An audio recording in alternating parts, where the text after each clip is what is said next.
What's up guys, we are watching Sid Gaming and today we are going to talk about the PS4 error NP-35000-8. It's undergoing maintenance. You just go settings and network, go to the server.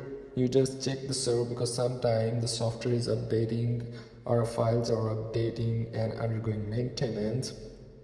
So that's why you get the error. Sometimes the server is down, DNS is not working. So here our PSN service status is working up and good everything. If it's not working, you just wait it, and after that it will be fixed. Your PSN account will work and you can buy anything you want and you can play online. And if not, then you just forget the old one and connect it again, your internet connection. And if you want to use a LAN cable from your router to your PlayStation 4, it's the best one. And you can boost your internet connection on your PlayStation 5 or 4 by doing this.